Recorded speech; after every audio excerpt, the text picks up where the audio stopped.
Good morning all. നമ്മൾ ഇന്ന് നമ്മുടെ പുതിയൊരു ചാപ്റ്ററാണ് പഠിക്കുന്നത് കമ്പയറിംഗ് ക്വാണ്ടിറ്റീസ്. നമ്മുടെ 8th ചാപ്റ്റർ ആയ കമ്പയറിംഗ് ക്വാണ്ടിറ്റീസ്. അപ്പോൾ നമ്മൾ ഈ ചാപ്റ്റർ ഡിസ്കസ് ചെയ്യുന്നത് രണ്ട് ക്വാണ്ടിറ്റീസ് എങ്ങനെ കമ്പയർ ചെയ്യും, അതുപോലെ പെർസെൻറ്റേജ് നമ്മളൊരു ഏകദേശം മജോറിറ്റി നമ്മൾ ആപ്ലിക്കേഷൻ ലെവലിൽ ഉപയോഗിക്കും, പിന്നുള്ള ഭാവിയിലേക്ക് ഉപയോഗിക്കേണ്ടി വരുന്ന അല്ലെങ്കിൽ നമ്മുടെ ഡെയിലി ലൈഫിൽ ഉപയോഗിക്കേണ്ടി വരുന്ന കാര്യങ്ങളുടെ ബേസിക് ആയിട്ടുള്ള കോൺസെപ്റ്റാണ് പഠിക്കുന്നത്. അപ്പോൾ രണ്ട് ക്വാണ്ടിറ്റീസിനെ എങ്ങനെ കമ്പയർ ചെയ്യും, അതുപോലെ ഇൻട്രസ്റ്റ്, പെർസെൻറ്റേജ്, അത്തരത്തിലുള്ള കാര്യങ്ങളാണ് ഈ ഒരു ചാപ്റ്ററിൽ ഡിസ്കസ് ചെയ്യുന്നത്. അപ്പോൾ അടുത്തത് ഇപ്പോൾ കമ്പയറിംഗ് ക്വാണ്ടിറ്റീസ് നമ്മൾ പഠിച്ചിട്ടുണ്ട്. കമ്പയർ എങ്ങനെയാണ് രണ്ട് ക്വാണ്ടിറ്റീസിനെ കമ്പയർ ചെയ്യുക. എപ്പോഴും നമ്മൾ കമ്പയർ ചെയ്യുമ്പോൾ ഓർക്കേണ്ടത് എന്താണ്, രണ്ട് ക്വാണ്ടിറ്റീസും ഒരേ യൂണിറ്റിലാണെങ്കിൽ മാത്രമേ നമുക്ക് കമ്പയർ ചെയ്യാൻ പറ്റത്തുള്ളൂ. എങ്ങനെയാണ് ഒരേ യൂണിറ്റ് ആണല്ലോ എന്ന് മനസ്സിലാക്കുക. ഇപ്പോൾ എനിക്ക് എന്താണ് കുറെ കുട്ടികളിൽ ഇപ്പൊ ഒരു ക്ലാസ്സിലുള്ള കുട്ടി ഗേൾസിന്റെ എണ്ണവും ബോയ്സിന്റെ ഹൈറ്റ്, ഗേൾസിന്റെ എണ്ണം ബോയ്സിന്റെ ഹൈറ്റ്, അങ്ങനെയാണെങ്കിൽ എനിക്ക് ഇത് കമ്പയർ ചെയ്യാൻ സാധിക്കില്ല. കാരണം ഒരെണ്ണം നമ്പർ ആണ്, മറ്റേത് ഹൈറ്റ് അല്ലെ. അത് രണ്ടും രണ്ട് വ്യത്യസ്ത യൂണിറ്റുകളാണ്, നമ്പേഴ്സും അല്ലെങ്കിൽ മറ്റേത് ഹൈറ്റും അല്ലേ. അതുകൊണ്ട് അങ്ങനെ കമ്പയർ ചെയ്യാൻ പറ്റില്ല. അല്ലെങ്കിൽ ഗേൾസിന്റെ എണ്ണം ബോയ്സിന്റെ എണ്ണം അത് കമ്പയർ ചെയ്യാം, അല്ലെങ്കിൽ ഗേൾസിന്റെ ഹൈറ്റ് ബോയ്സിന്റെ ഹൈറ്റ്, അല്ലെങ്കിൽ ഒരു ഗേളിന്റെ ഹൈറ്റ് ഒരു ബോയുടെ ഹൈറ്റ്, അങ്ങനെ ഹൈറ്റ് വെച്ച് വേണമെങ്കിൽ കമ്പയർ ചെയ്യാം. അല്ലാണ്ട് എനിക്ക് ഈ രണ്ടെണ്ണവും ഒരു എണ്ണവും ഹൈറ്റും കൂടെ കമ്പയർ ചെയ്യാൻ പറ്റത്തില്ല. അതാണ് പറഞ്ഞത്, ഏതൊരു രണ്ട് ക്വാണ്ടിറ്റീസ് അല്ലെങ്കിൽ എത്ര ക്വാണ്ടിറ്റീസ് ആണ് നമ്മൾ കമ്പാരിസൺ ചെയ്യുമ്പോൾ എന്തായിരിക്കണം, ഒരേ യൂണിറ്റിലായിരിക്കണം. നിങ്ങളുടെ പാരന്റ്സ് ചിലപ്പോൾ നിങ്ങളുടെ മാർക്സ് വെച്ച് കമ്പയർ ചെയ്യും ഇല്ലേ, അവർക്ക് അത്രയും മാർക്കുണ്ട് നിനക്ക് ഇത്രയും മാർക്ക് ഉള്ളെന്ന് പറയുമല്ലോ. അപ്പൊ അവിടുത്തെ കമ്പാരിസൺ എന്താ, മാർക്കിന്റെ കമ്പാരിസണാ. അല്ലാണ്ട് ഇപ്പം എൻ്റെ ഇപ്പം ഒരാള് നല്ല അക്കാഡമിക്കലി നല്ല ഹൈ ലെവലാണ്, മറ്റേ ആളെന്താ ഇപ്പൊ ആർട്സിലൊക്കെ ഭയങ്കര ഹൈ ആണ്. അപ്പൊ രണ്ടും വെച്ച് കമ്പയർ ചെയ്യാൻ പറ്റില്ല. കാരണം ഒരെണ്ണം ഒരു ആർട്സിലും മറ്റേത് അക്കാഡമിക് ആയിട്ട് നമ്മൾ പഠിക്കുന്ന കാര്യങ്ങളിലുമാണ് വരുന്നത്. അപ്പം കമ്പയർ ചെയ്യുമ്പം എപ്പോഴും ഒരേ ക്വാണ്ടിറ്റീസിനെ മാത്രമേ കമ്പയർ ചെയ്യുള്ളൂ. അതാണ് ഇമ്പോർട്ടൻ്റ് ആയിട്ടുള്ളൊരു കാര്യം. കമ്പയറിംഗ് ക്വാണ്ടിറ്റീസിൽ പ്രത്യേകം പഠിക്കാനുള്ളത്. നമുക്ക് ആദ്യത്തെ ക്വസ്റ്റ്യൻ അങ്ങ് ചെയ്ത് പോകാം. എങ്ങനെ കമ്പയർ ചെയ്യും, കുറച്ച് കമ്പാരിസൺസ് ആണ് അവിടെ പറയുന്നത്. നമുക്ക് നോക്കാം. അതിൽ ഫസ്റ്റ് ക്വസ്റ്റ്യൻ പറയുന്നത് എന്താണ്, find the ratio of the following. താഴത്തെ പറഞ്ഞതിന്റെ റേഷ്യോ കണ്ടുപിടിക്കാം. The speed of a cycle 15 km/h to the speed of a scooter 30 km/h. ഒരു സൈക്കിളിന്റെ സ്പീഡും എന്താണ് സ്കൂട്ടറിന്റെ സ്പീഡും. സൈക്കിളിന്റെ സ്പീഡ് എന്താണ് 15 km/h ആണ്, സ്കൂട്ടറിന്റെ എന്താണ് 30 km/h. ഇതാണ് രണ്ടിന്റെ സ്പീഡ്. രണ്ടും നോക്കി ഒരേ യൂണിറ്റ് ആണ്, രണ്ട് സ്പീഡാണ് പറയുന്നത്, ഒരേ യൂണിറ്റിലാണ്. നമുക്ക് നേരിട്ട് കമ്പയർ ചെയ്യാം. കമ്പയർ ചെയ്യുന്നത് എങ്ങനെയാണ്, ഇറ്റ് ഈസ് 15:30. ഇതാണ് കമ്പാരിസൺ. അതിന്റെ ഫ്രാക്ഷൻ ഫോം എഴുതുക, എത്ര ക്വാണ്ടിറ്റീസ് വ്യത്യാസം വരുന്നു. ഇതിൽ എഴുതുമ്പോൾ എങ്ങനെയാണ് 15/30 എന്ന് എഴുതാം അല്ലേ. അതായത് എന്താണ്, കട്ട് ചെയ്യുമ്പോൾ 2 15 മൾട്ടിപ്ലൈ ആയതുകൊണ്ട് 1/2, that is 1:2. അപ്പൊ ഒരാളുടെ ഇരട്ടിയായിരിക്കും മറ്റേ ആള്. സൈക്കിളിൽ പോകുന്ന ആളുടെ സ്പീഡിന്റെ ഇരട്ടിയാണ് എന്താണ് സ്കൂട്ടറിൽ പോകുന്ന ആളുടെ സ്പീഡ്. അപ്പൊ നമുക്ക് കമ്പയർ ചെയ്തു, അതിന്റെ ഇരട്ടിയാണെന്ന് മനസ്സിലായി. അതാണ് ഇവിടെ പറഞ്ഞത്. നിങ്ങൾ ഓർക്കേണ്ട കാര്യം, എപ്പോഴും ഞാൻ ലാസ്റ്റ് ക്ലാസ്സിൽ പറഞ്ഞതാണ്, റേഷ്യോസ് എപ്പോഴും ലോവസ്റ്റ് ഫോമിൽ റെപ്രസെന്റ് ചെയ്യാൻ കേട്ടോ. ഒരിക്കലും ഏറ്റവും ഹയസ്റ്റ് ഫോമിൽ എഴുതി നിർത്തരുത്. ഇപ്പൊ 15:30 ആണ്, അത് ആൻസർ ശരിയാണ്. പക്ഷെ നമ്മളതിനെ ഏറ്റവും ലോവസ്റ്റ് ആക്കാൻ സാധിക്കുമെങ്കിൽ ഏറ്റവും ലോവസ്റ്റ് ഫോമിൽ തന്നെ റെപ്രസെന്റ് ചെയ്യുക. എന്തിനെ, നമ്മുടെ റേഷ്യോസ് വരുമ്പോൾ. ഇപ്പൊ റേഷ്യോ ഫോമിലാണ് നമ്മൾ കമ്പയർ ചെയ്യുക. ഇപ്പൊ 1:2 എന്ന റേഷ്യോ കാണുമ്പോൾ നമുക്ക് മനസ്സിലാവും എന്താണ്, ഒരാളെക്കാൾ ഇരട്ടിയാണ് മറ്റേയാൾ. അപ്പൊ ഈ സൈക്കിളിലെ ആളൊരു 30 km സ്പീഡ് ആണെങ്കിൽ സ്കൂട്ടറിൽ എന്താ ഒരു അതിന്റെ ഇരട്ടി 60 km/h ആയിരിക്കും അവിടെ വരുന്ന സ്പീഡ് എന്ന് പറയുന്നത്. അപ്പൊ നമുക്ക് ഇങ്ങനെ കമ്പയർ ചെയ്യാം. അപ്പൊ അടുത്ത ക്വസ്റ്റ്യൻ ആണെങ്കിൽ, അടുത്ത ക്വസ്റ്റ്യൻ എന്താ പറയുന്നത്, 5 meter to 10 km. 5 മീറ്ററും 10 കിലോമീറ്ററും. ഇവിടെ നമുക്ക് കമ്പയർ ചെയ്യണമെങ്കിൽ ഈ രണ്ട് യൂണിറ്റ്സ് ഈക്വൽ ആക്കണം. രണ്ട് യൂണിറ്റ്സ് എന്താണ്, ഈക്വൽ ആവണം. 5 മീറ്ററും 10 കിലോമീറ്ററുമാണ്. അപ്പൊ നമുക്ക് എങ്ങനെ, നമുക്ക് ഒന്നെങ്കിൽ 10 കിലോമീറ്ററിനെ മീറ്ററിലേക്ക് കൺവേർട്ട് ചെയ്യാം, അല്ലെങ്കിൽ 5 മീറ്ററിനെ കിലോമീറ്ററിൽ കൺവേർട്ട് ചെയ്യാം. നമുക്ക് ഇഷ്ടമുള്ള പോലെ കമ്പയർ ചെയ്യാം. കിട്ടുന്ന ആൻസേഴ്സ് തമ്മിൽ നമ്മൾ വാല്യൂസ് എത്ര കണ്ടുപിടിക്കുക. അടുത്ത ക്വസ്റ്റ്യൻ പറയുന്നത് 50 പൈസ ടു 5 റുപ്പീസ് 5 ആണ്. 50 പൈസയും 5 റുപ്പിയാണ്. അവിടെ എന്താ ഒരെണ്ണം പൈസയും ഒരെണ്ണം റുപ്പിയുമാണ്. അപ്പൊ അത് രണ്ടും കൂടെ കമ്പയർ ആണെങ്കിൽ ഒന്നെങ്കിൽ 50 പൈസയെ എന്താ റുപ്പിയാക്കുക. 50 പൈസ റുപ്പിയിൽ നമുക്ക് 5 രൂപ പൈസയാക്കുന്ന. അപ്പൊ 100 പൈസയാണ് 1 രൂപ എന്ന് പറയുന്നത് അല്ലെ. 100 പൈസ ഈക്വൽ ടു 1 റുപ്പി. അപ്പൊ നമ്മൾ 5 റുപ്പിയെ എന്താണ് 500 പൈസ എന്ന് കൊടുക്കുക. ദെൻ കമ്പയർ ചെയ്യുക. നിങ്ങൾ ആദ്യം യൂണിറ്റ് ഈക്വൽ ആക്കിയതിനു ശേഷം മാത്രം കമ്പയർ ചെയ്യാം. ഇപ്പൊ ഇവിടെ ചെയ്യുകയാണെങ്കിൽ 10 കിലോമീറ്റർ എന്ന് പറഞ്ഞാൽ എന്താണ് is equal to 10,000 metre. 10,000 metre ചെയ്യുമ്പോഴാണ് 10 കിലോമീറ്റർ ആവുന്നത് അല്ലെ. അതുകൊണ്ട് ഇപ്പൊ 5 മീറ്ററും 10,000 മീറ്ററും കൂടെ വേണം പിന്നെ കമ്പയർ ചെയ്യാൻ. അപ്പൊ എന്താണ് 5/10,000 അല്ലെ. അപ്പൊ എന്താ രണ്ടും 5ന്റെ മൾട്ടിപ്ലൈ ആയതുകൊണ്ട് കട്ട് ചെയ്യുമ്പോൾ 1/2000 എന്ന് കിട്ടും. 1/2000. അപ്പൊ റേഷ്യോ എന്താണ് 1:2000. ഇതാണ് കമ്പാരിസൺ. അടുത്തത് 50 പൈസയുടെ കേസ് ആണെങ്കിൽ 50 പൈസയും എന്താണ് 5 റുപ്പിയാണ്. അപ്പൊ so 5 rupee rupees 5 equal to എന്താണ് 500 പൈസ. 500 പൈസ അല്ലേ. ഇനി 50 പൈസയും 500 പൈസയും കൂടെ കമ്പയർ ചെയ്യാം. രണ്ടും പോയി 5/50 that is equal to 1/10. ഇത് 1:10 ആയിരിക്കും അവിടുത്തെ റേഷ്യോ. മനസ്സിലായോ എങ്ങനെയാണ് ചെയ്യുന്നതെന്ന്? അപ്പൊ നമുക്ക് നേരെ കമ്പയർ ചെയ്യാം. എന്ത് ചെയ്യാം യൂണിറ്റ്സ് സെയിം ആക്കിയതിനു ശേഷം മാത്രം കമ്പയർ ചെയ്യാം. അടുത്തത് രണ്ട് റേഷ്യോസ് ഉണ്ട്. റേഷ്യോസ് നമുക്ക് പെർസെന്റേജിലേക്ക് കൺവേർട്ട് ചെയ്യാൻ പറഞ്ഞേക്കുന്നത്. Convert the following ratios in percentage. ഒരെണ്ണം ചെയ്ത് കാണിക്കാം, ഒരെണ്ണം നിങ്ങൾ തന്നെ ചെയ്യുക. ഓക്കെ, രണ്ടാമത്തെ ക്വസ്റ്റ്യൻ ചെയ്ത് ഞാൻ കാണിച്ചുതരാം. രണ്ടാമത്തത് 2:3 ആണ്. 2:3. കാരണം ഇത് ഞാൻ ചെയ്യാനുള്ള കാരണം ഇതിൽ ഫ്രാക്ഷൻ ഒരു മിക്സഡ് ഫ്രാക്ഷൻ ആ വരിക. അതുകൊണ്ടാണ് ഞാൻ ചെയ്ത് കാണിക്കുന്നത് പറഞ്ഞത്. മറ്റേത് എളുപ്പത്തിൽ നിങ്ങൾക്ക് ആൻസർ കിട്ടും. 2:3 എന്ന് പറഞ്ഞാൽ എന്താണ് ഇറ്റ് ഈസ് ഈക്വൽ ടു 2/3. നമ്മളൊരു നമ്പറിനെ എങ്ങനെ പെർസെന്റേജിലാക്കുന്നേ? അത്രയും ആള് 100ൽ എത്രയാണ് ഇൻറ്റു 100. ഇത്രയും ചെയ്താൽ മതി. ഒരു റേഷ്യോയെ ഫ്രാക്ഷൻ ആക്കാം. നമ്മൾ 7th പഠിച്ചതാണ് കേട്ടോ. ഒരു റേഷ്യോയെ നിങ്ങൾക്ക് പെർസെന്റേജിൽ കൺവേർട്ട് ചെയ്യാൻ എന്താണ് റേഷ്യോ ഫ്രാക്ഷൻ ഫോമിൽ എഴുതുക, ഇൻറ്റു 100 ചെയ്താൽ മതി. നേരെ നോക്കി 200/3 എന്ന് കിട്ടും. 2 × 100 200. 200/3 ഡിവൈഡ് ചെയ്ത് നോക്കുക. 200നെ 3 കൊണ്ട് ഡിവൈഡ് ചെയ്യുമ്പോൾ എന്ത് കിട്ടും? 6 3s are 18. Remainder again 20. Again 6 18 2. അപ്പൊ നമുക്ക് ഇതിനെ എങ്ങനെ എഴുതാം? 66 and 2/3 എന്ന് എഴുതാം. അത്രയും പെർസെന്റേജ്. നമുക്ക് ഇതിപ്പോ മിക്സഡ് ഫ്രാക്ഷൻ കിട്ടിയത് കൊണ്ട് നമുക്ക് ചിലത് ചെയ്യുമ്പോൾ നേരിട്ട് ആൻസർ കിട്ടും. തൊട്ട് മുമ്പുള്ള ക്വസ്റ്റ്യൻ 3:4 ആണ്. 4:3 ആ ഒരു റേഷ്യോ ആണ്. അത് ചെയ്യുമ്പോൾ എളുപ്പത്തിൽ നിങ്ങൾക്ക് ആൻസർ കിട്ടും. അപ്പൊ ഇത് നോക്കുക, ഇതിന്റെ ആൻസർ എന്താണ്? 66 and 2/3. അതാണ് നമുക്ക് അവിടെ ഫ്രാക്ഷൻ ഫോം കിട്ടുക. അടുത്ത ക്വസ്റ്റ്യൻ ഞാൻ പറയാം. അടുത്ത question 72% of 25 students are good in mathematics. How many are not good in mathematics? 25 സ്റ്റുഡൻസിൽ 72% students എത്ര എണ്ണം എന്നല്ല, മൊത്തം 25 സ്റ്റുഡൻസ് ഉണ്ട്. അതിൽ 72% സ്റ്റുഡൻസ് മാത്തമാറ്റിക്സിൽ ഭയങ്കര എക്സലന്റ് ആണ്, ഗുഡ് ആണ്. ബാക്കിയുള്ള എത്ര പേരാണ്, പെർസെന്റേജ് അല്ല യൂസ് ചെയ്യുന്നത്, ബാക്കിയുള്ള എത്ര പേരാണ് എക്സലന്റ് അല്ലാത്തത്, ഗുഡ് അല്ലാത്തത് എണ്ണമാണ് നമുക്ക് അവിടെ എഴുതേണ്ടത്. അപ്പൊ നമുക്ക് നോക്കാം എത്ര പേര് അവിടെ അല്ല എന്നുള്ളത്. എന്താണ് 70% of 25 students are good in mathematics. How many are not good in എണ്ണമാണ്. How many are not good in mathematics എന്നാണ് ചോദിച്ചേക്കുന്നത്. നമുക്കിത് രണ്ട് രീതിയിൽ ചെയ്യാം. കാരണം എന്താണ്, ഒരെണ്ണം 72% of 25 ആണ് ഗുഡ് ആയിട്ടുള്ളത് അല്ലേ. 72% of 25, 25ന്റെ 72% ഗുഡ് ആണ്. ബാക്കി എത്ര പെർസെന്റേജ് ഉണ്ട്? ബാക്കി എത്രയാ?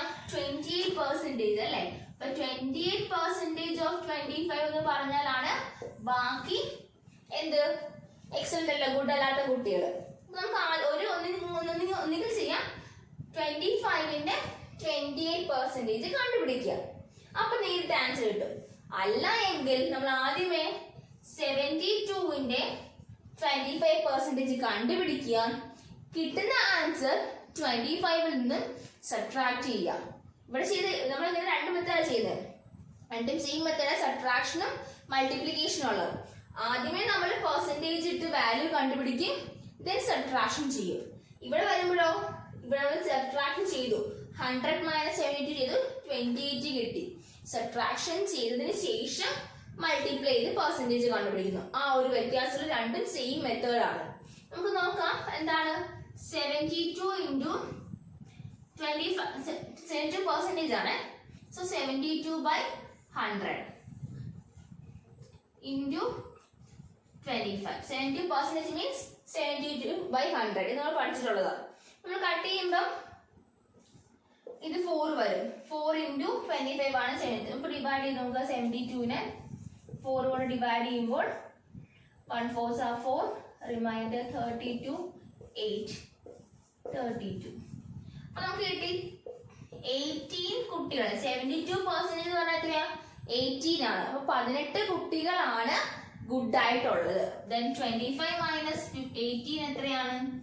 25ൽ നിന്ന് 18 പോയാൽ എന്ത് കിട്ടും? ബാക്കി എത്രയാ? 7. അപ്പൊ 7 കുട്ടികളാണ് അവിടെ ഗുഡ് അല്ലാത്ത കുട്ടികൾ, അതായത് എക്സലന്റ് അല്ലാത്ത കുട്ടികൾ 7 പേരാണ്. നമുക്ക് ഈ ഒരു മെത്തേഡിൽ കൂടെ നോക്കാം, ഈ സെയിം ആൻസർ കിട്ടുന്നുണ്ടോ എന്ന് നോക്കാം. എങ്ങനെയാ? 28% of 25 എന്ന് വെച്ചാൽ 7 കിട്ടുന്നുണ്ടോ എന്ന് നോക്കുക. 28/100 into 25. ഇവിടെ നമുക്ക് 4 കിട്ടി. ഓക്കെ, 7 into 28നെ 4 കൊണ്ട് ഡിവൈഡ് ചെയ്യുമ്പോൾ എന്ത് കിട്ടും? 7. മനസ്സിലായോ? അപ്പൊ എങ്ങനെയാണെങ്കിലും കിട്ടും. നമുക്ക് ഈ മെത്തേഡ് ചെയ്താലും കിട്ടും, ഈ മെത്തേഡ് ചെയ്താലും കിട്ടും. രണ്ട് ഇതിൽ നിന്ന് ആൻസർ കണ്ടുപിടിക്കാം. Next question. A football team won 10 matches out of the total number of matches they played. If their win percentage was 40, then how many matches did they play in all? ഇപ്പോൾ question ചോദിച്ചിരിക്കുന്ന ഒരു team അവർ 10 match ജയിച്ചു. അവർ total എത്രയോ എണ്ണം കളിച്ചു. എത്രയോ കുറെ games ഉണ്ടായിരുന്നു. ആ കുറെ ഗെയിംസിൽ 10 എണ്ണത്തിൽ അവർ ജയിച്ചു. ദെൻ ഇഫ് ദെയർ വിൻ അവർ ജയിച്ച പെർസെൻറ്റേജ് അവർക്ക് കിട്ടിയ 10 എന്ന് പറഞ്ഞാൽ ഏതോ ഒരു നമ്പറിന്റെ എത്രയോ കളികളുടെ 40% ആണ് അവർ ജയിച്ചത്. മനസ്സിലായോ? അപ്പോൾ അവർ കളിച്ചതിന്റെ പകുതിയിലും താഴെ കളിയിലാണ് അവർ ജയിച്ചത്. മനസ്സിലായി? 50 എന്ന് പറഞ്ഞാൽ പകുതി കളിയും ജയിച്ചു. 50ക്ക് മുകളിലാണെങ്കിൽ പകുതിക്ക് മുകളിൽ അവർ ജയിച്ചു. ഇത് 40% അവർക്ക് ജയിച്ചുള്ളൂ. അപ്പൊ ഏതോ ഒരു എണ്ണത്തിന്റെ 40% ആണ് 10 എന്ന് പറയുന്നത്. മനസ്സിലാവുന്നുണ്ടോ? 10 കളിയിൽ അവർ ജയിച്ചു, അത് 40% ആണ്. മൊത്തം കളിയുടെ 40% അവർ ജയിച്ചത്. സോ ഏതോ ഒരു നമ്പറിന്റെ 40% ആണ് 10. അങ്ങനെയാണെങ്കിൽ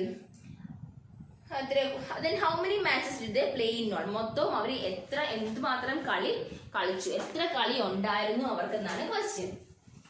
നമുക്ക് നോക്കാം. നമുക്കറിയില്ല എത്ര ടോട്ടൽ എണ്ണമാണ് നമുക്ക് അറിഞ്ഞില്ലത് അല്ലേ? ടോട്ടൽ എണ്ണം നമുക്ക് അറിയില്ല, എത്ര എണ്ണം ഉണ്ടെന്ന് നമുക്ക് അറിയത്തില്ല. അപ്പൊ നമുക്ക് അറിഞ്ഞുകൊടുത്ത നമ്മൾ എന്താ എക്സ് എന്ന് കൊടുത്തു.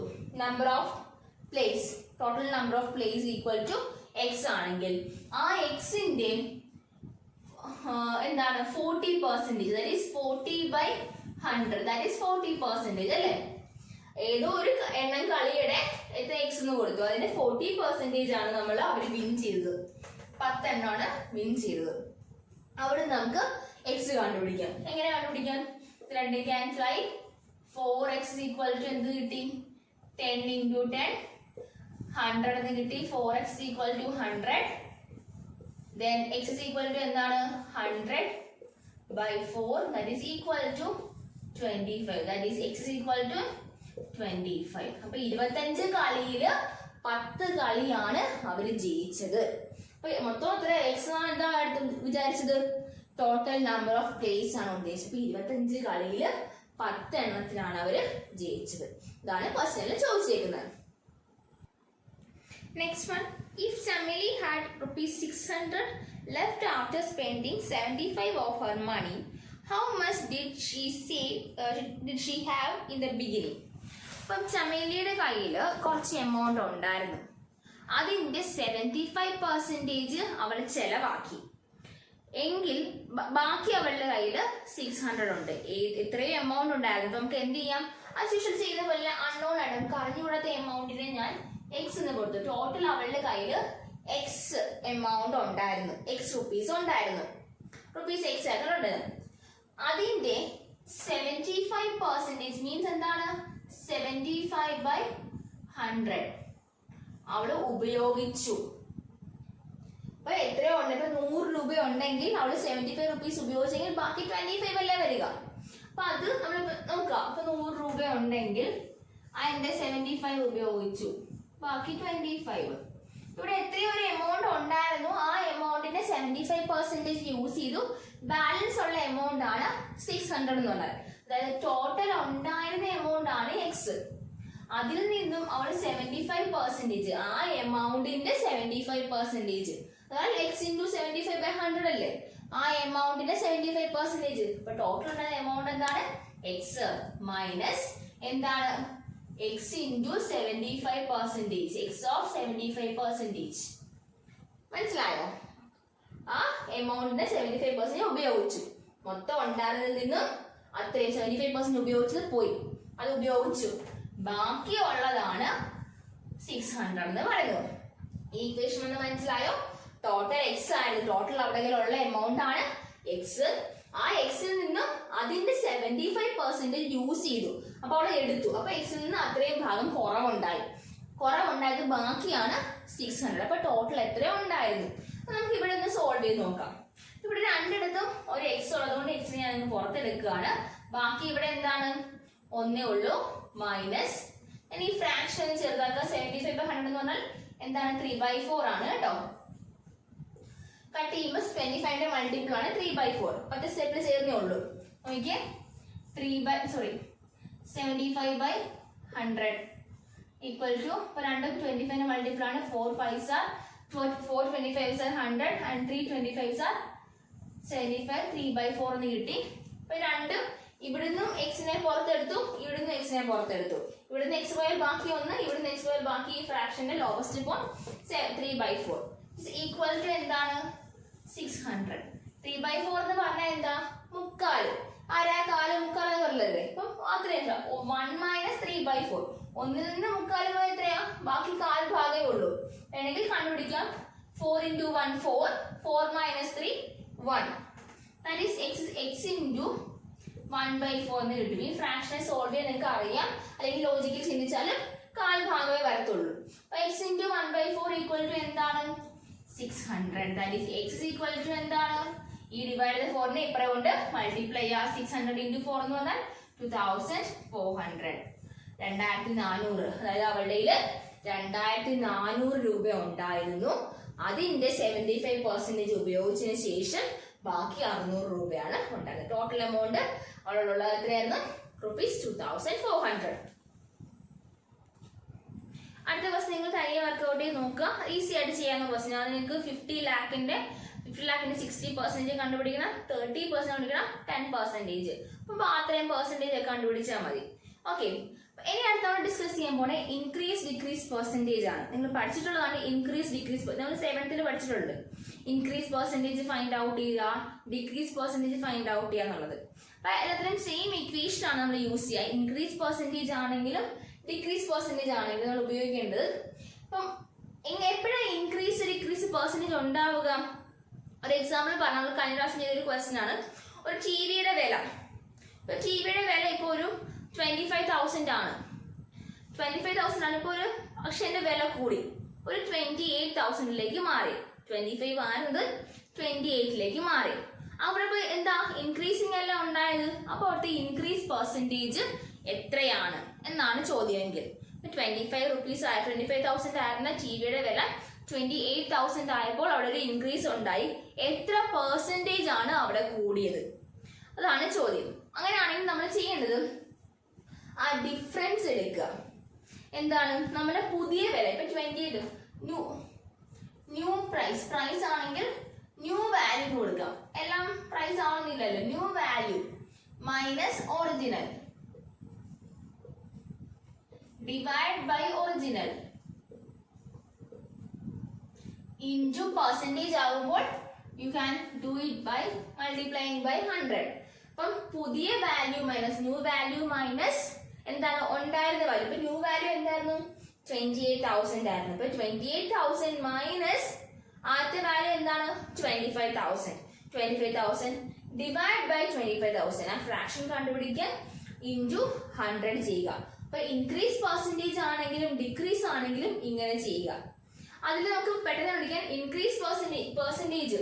അപ്പം ഇൻക്രീസ് പെർസെൻറ്റേജ് ആണെങ്കിൽ ഇൻക്രീസ് എന്ന മീനിങ്ങിൽ കാണിച്ചാൽ മാർക്ക് കേട്ടോ. കൂടുന്നു ആണെങ്കിൽ എന്തായിരിക്കും? വാല്യൂ ഒരു പോസിറ്റീവ് നമ്പർ ആയിരിക്കും. ഇങ്ങനെ കിട്ടുന്ന ഒരു വാല്യൂ പോസിറ്റീവ് ആയിരിക്കും. അല്ല ഡിക്രീസ് പെർസെൻറ്റേജ് ആണെങ്കിൽ കിട്ടുന്ന വാല്യൂവിനെ വെച്ച് നമ്മൾ പെർസെൻറ്റേജ് ഇൻക്രീസോ ഡിക്രീസോ പറയുകയാണ് കേട്ടോ. കിട്ടുന്ന വാല്യൂ വെച്ചിട്ട്. ഇപ്പൊ നെഗറ്റീവ് കിട്ടുന്ന വാല്യൂ നെഗറ്റീവ് ആണെങ്കിൽ ഡിക്രീസ് പെർസെൻറ്റേജ് ആയിരിക്കും. കാരണം ഇവിടെ വരുന്ന വാല്യൂ ഈ ന്യൂ വാല്യൂ ചെറുതും ആദ്യം ഉണ്ടായിരുന്ന വാല്യൂ വലുതുമാകുമ്പോൾ എന്താണ്? ഡിഫറൻസ് നെഗറ്റീവ് ആകും. സോ അവിടെ എന്താ? ഡിക്രീസ് ആ ഉണ്ടായിരിക്കുന്നത്. അപ്പൊ ഡിക്രീസ് പെർസെൻറ്റേജ് ആയിരിക്കും വരിക. അതാണ് ഇൻക്രീസ് ഡിക്രീസ് പെർസെൻറ്റേജ് എന്ന് പറഞ്ഞാൽ. ഇനി അടുത്ത നമ്മൾ പറയുന്നത് എന്താണ് ലോസ്, എന്താണ് പ്രോഫിറ്റ്. ഇപ്പൊ ലോസും പ്രോഫിറ്റും നിങ്ങൾക്ക് അറിയാം. നമുക്ക് ചിലപ്പം ചില ഡിസ്കൗണ്ടുകൾ കിട്ടാറുണ്ട് അല്ലേ? ചില കടകളിൽ നമുക്ക് ഡിസ്കൗണ്ട് കിട്ടും. എന്താ ഡിസ്കൗണ്ട് എന്ന് ഉദ്ദേശിക്കുന്നത്? ഡിസ്കൗണ്ട് നമുക്ക് എന്തെങ്കിലും ഒരു കിഴിവുണ്ടാവും, കുറച്ച് തരും. ഇപ്പൊ പറയാം 50% ഡിസ്കൗണ്ട് എന്ന് പറഞ്ഞാൽ എന്താണ്?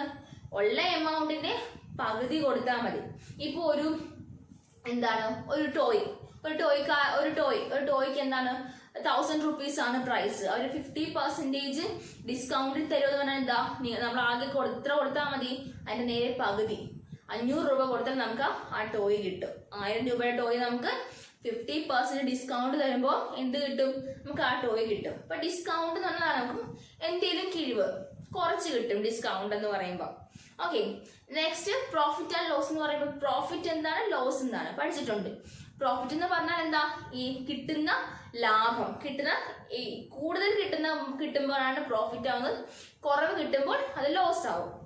എക്സാമ്പിൾ പറയുകയാണെങ്കിൽ ഈ ഒരു പെൻ ഞാൻ 25 rupees-നാണ് വാങ്ങിയത്. ഒരാളുടെ കയ്യിൽ നിന്ന് ഞാൻ 25 rupees-ന് വാങ്ങി. ഞാൻ മറ്റൊരാൾക്ക് 30 rupees-ന് കൊടുത്താൽ എനിക്ക് പ്രോഫിറ്റ് ആയി. കാരണം എനിക്ക് 5 രൂപ കൂടുതൽ കിട്ടി.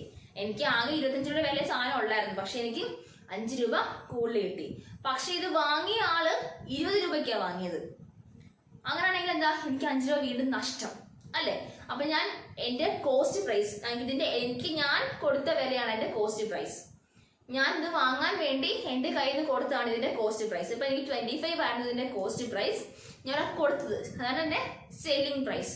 ഞാൻ വിറ്റ വില സെല്ലിംഗ് പ്രൈസ്. അപ്പൊ ആ സെല്ലിംഗ് പ്രൈസ് 30 ആണെങ്കിൽ, കോസ്റ്റ് പ്രൈസ് 25-ഉം സെല്ലിംഗ് പ്രൈസ് 30 ആണെങ്കിൽ എന്താണ്? എനിക്ക് അവിടെ പ്രോഫിറ്റ് ആണ്. അതായത് സെല്ലിംഗ് പ്രൈസ് വലുതാണെങ്കിൽ പ്രോഫിറ്റ്. ഞാൻ വാങ്ങിയത് 25 rupees-നും കൊടുത്തത് 20-ക്കും. എന്റെ കോസ്റ്റ് പ്രൈസ് 25-ഉം സെല്ലിംഗ് പ്രൈസ് 20 ആണെങ്കിൽ എനിക്ക് അവിടെ എന്താണ്? ലോസ് ആണ് ഉണ്ടായത്. അപ്പൊ ലോസ് ഉണ്ടാകുമ്പോൾ എങ്ങനെ വരും? സെല്ലിംഗ് പ്രൈസ് ചെറുതായിരിക്കും. അപ്പൊ ലോസ് ഉണ്ടാകുന്നത് സെല്ലിംഗ് പ്രൈസ് വലുത്, കോസ്റ്റ് പ്രൈസിനേക്കാൾ വലുതാവുമ്പോൾ പ്രോഫിറ്റ് ഉണ്ടാകും. സെല്ലിംഗ് പ്രൈസ് കോസ്റ്റ് പ്രൈസിനേക്കാൾ ചെറുതാകുമ്പോൾ ഇവിടെ എന്താണ്? ലോസ് ആണ് ഉണ്ടാവുക. ലോസ് ഉണ്ടാവും. ഇതാണ് ബേസ് ആയിട്ട് നമുക്ക് ലോസ് ആൻഡ് പ്രോഫിറ്റിനെ കുറിച്ച് പഠിക്കാനുള്ളത്. എന്താണ് ലോസ്, എന്താണ് പ്രോഫിറ്റ്, എങ്ങനെയാണ് ലോസും പ്രോഫിറ്റും ഉണ്ടാകുക, സെല്ലിംഗ് പ്രൈസ്, കോസ്റ്റ് പ്രൈസ്. ഇത്രയും കോൺസെപ്റ്റുകൾ മനസ്സിലായല്ലോ അല്ലേ? ഇനി എന്താണ് പ്രോഫിറ്റ് പെർസെൻറ്റേജ്, ലോസ് പെർസെൻറ്റേജ്. എത്ര പെർസെൻറ്റേജ് ആണ് നമുക്കിപ്പോ ഞാൻ നേരത്തെ പറഞ്ഞു 25 രൂപയുടെ പേന 30 രൂപയ്ക്ക് വിൽക്കുമ്പോൾ എനിക്ക് അവിടെ പ്രോഫിറ്റ് കിട്ടും. 5 രൂപയുടെ പ്രോഫിറ്റ് കിട്ടും. അത് എത്ര പെർസെൻറ്റേജ് ആണ്, എത്ര ശതമാനം പ്രോഫിറ്റ് കിട്ടി. അപ്പൊ പ്രോഫിറ്റ് പെർസെൻറ്റേജും ലോസ് പെർസെൻറ്റേജും എങ്ങനെ ഫൈൻഡ് ഔട്ട് ചെയ്യും? വളരെ സിമ്പിൾ ആണ്. നമുക്കൊരു ഇക്വേഷൻ വെച്ചിട്ട് ഉപയോഗിക്കാം. ആദ്യം പ്രോഫിറ്റ് കണ്ടുപിടിക്കുക. എത്ര രൂപ പ്രോഫിറ്റ് കിട്ടി? അപ്പൊ എന്റെ പ്രോഫിറ്റ് എന്തായിരുന്നു? എനിക്ക് 5 രൂപയായിരുന്നു എന്റെ പ്രോഫിറ്റ് അല്ലെ? 25 രൂപയുടെ പേന 5 രൂപയ്ക്ക് 30 രൂപയുടെ എനിക്ക് പ്രോഫിറ്റ് എന്താണ്? 5 രൂപയായിരുന്നു പ്രോഫിറ്റ്. Divide by CP. അതിന്റെ കോസ്റ്റ് പ്രൈസ് എത്രയായിരുന്നു? എനിക്ക് 25 ആയിരുന്നു. P/CP. അപ്പൊ നമുക്ക് പെർസെന്റേജ് എല്ലാം കണ്ടിട്ടില്ലേ, അതുകൊണ്ട് ആ ഫ്രാക്ഷന്റെ കൂടെ എന്ത് ചെയ്യണം, 100 കൂടെ മൾട്ടിപ്ലൈ ചെയ്യാം. So into 100. രണ്ടും ക്യാൻസൽ ആയി എന്തായ 5. 100/5. 100/5 എന്ന് പറഞ്ഞാൽ എത്രയാണ്, it is equal to 20. So 20% ആണ് എനിക്ക് അവിടെ. ഇപ്പൊ സപ്പോസ് ഞാൻ എന്റെ പേനയുടെ കേസ് ആണെങ്കിൽ പേനയുടെ കേസിൽ എനിക്ക് എത്രയാണ്, എനിക്ക് 20% ആണ് എനിക്ക് പ്രോഫിറ്റ് കിട്ടിയത്. സോ പ്രോഫിറ്റ് പെർസെന്റേജ് എങ്ങനെ വിളിക്കുന്നത്, പ്രോഫിറ്റ് ബൈ CP ഇൻറ്റു 100. അപ്പൊ ലോസ് പെർസെന്റേജ് ആണെങ്കിലോ സെയിം ആണ്, ലോസ് ബൈ CP ഇൻറ്റു 100. അപ്പോൾ സെല്ലിംഗ് പ്രൈസിന്റെ ആവശ്യമില്ല, കോസ്റ്റ് പ്രൈസ് മാത്രം അറിഞ്ഞാൽ മതി. ലോസ് ആണെങ്കിൽ എന്ത് ചെയ്യണം, ലോസ് ബൈ CP ഇൻറ്റു 100. നമുക്ക് അതുകൂടെ ഒന്ന് ഫൈൻഡ് ഔട്ട് ചെയ്ത് നോക്കാം. സെയിം ആണ്, 20% ലോസ് വരുന്നത്. കാരണം 5 തന്നെ നമുക്ക് കിട്ടുന്ന നഷ്ടം, 5 അല്ല നഷ്ടം വന്നത്. 25 വാങ്ങി 20ക്ക് വിൽക്കുമ്പോൾ 5 ആണ് നഷ്ടം വരിക. അപ്പൊ അവിടെ 20% ലോസ് ആയിരിക്കും കാണിക്കുക ഇക്വേഷൻ ചെയ്ത് വരുമ്പോൾ. അപ്പൊ ഇതും നിങ്ങൾ പഠിച്ചു വെക്കണം. എന്താണ് പ്രോഫിറ്റ് പെർസെന്റേജ്, ലോസ് പെർസെന്റേജ് എങ്ങനെ ഫൈൻഡ് ഔട്ട് ചെയ്യും. ഓക്കെ, നമുക്ക് ഉണ്ടായ പ്രോഫിറ്റ് എത്ര പെർസെന്റേജ് ആണ്, അതാണ് പ്രോഫിറ്റ് പെർസെന്റേജ്. ഉണ്ടായ ലോസ് എത്ര പെർസെന്റേജ് ആണ്, അതാണ് ലോസ് പെർസെന്റേജ്. അത് കണ്ടുപിടിക്കുന്നത് എങ്ങനെയാ, പ്രോഫിറ്റ് ആണെങ്കിൽ profit by selling cost price into 100, loss ആണെങ്കിൽ loss by cost price into 100. നമുക്ക് ഇങ്ങനെ എന്ത് ചെയ്യാം, രണ്ടിന്റെയും പെർസെന്റേജും കണ്ടുപിടിക്കാം. നമുക്ക് അതുപോലെ ബാക്കി 2-3 ടേംസ് പറയാനുണ്ട്, അതുപോലെ നമുക്ക് അടുത്ത ക്ലാസ്സിൽ ഡിസ്കസ് ചെയ്തിട്ട് ബാക്കി ക്വസ്റ്റ്യൻസ് കൂടെ ചെയ്യാം. പിന്നീട് നമുക്ക് ഇൻട്രസ്റ്റിനെ കുറിച്ചാണ്, സിമ്പിൾ ഇൻട്രസ്റ്റും കോമ്പൗണ്ട് ഇൻട്രസ്റ്റും. നമുക്ക് ആ ഇത്രയും ടോപ്പിക് കൂടെ കവർ ചെയ്യുമ്പോൾ നമ്മുടെ കമ്പയറിംഗ് ക്വാണ്ടിറ്റീസ് നമുക്ക് ക്ലിയർ ചെയ്യാം. ആ ഒരു ചാപ്റ്റർ തീരും. മാക്സിമം പെട്ടെന്ന് നിങ്ങൾ പഠിച്ചു പോകുക, ലാഗ് ചെയ്ത് വെക്കരുത്, വെച്ചുകൊണ്ടിരിക്കരുത്. കാരണം നിങ്ങളുടെ എക്സാം ഈ സമയത്താണ് നടത്താം, ഒത്തിരി താമസിപ്പിക്കത്തില്ല. മാക്സിമം നിങ്ങൾക്ക് നേരത്തെ 9th ക്ലാസ് നമുക്ക് സ്റ്റാർട്ട് ചെയ്യാൻ പറ്റും. നിങ്ങൾ നേരത്തെ പോർഷൻസ് ഒക്കെ തീർത്ത് നമ്മുടെ എക്സാംസ് ക്ലിയർ ചെയ്യാം. അതുപോലെ തന്നെ ഇനി വരാൻ യൂണിറ്റ് ടെസ്റ്റ് നിങ്ങൾ നല്ല ഭംഗിയായിട്ടും പഠിച്ചു വെച്ചേക്കണം കേട്ടോ. Thank you.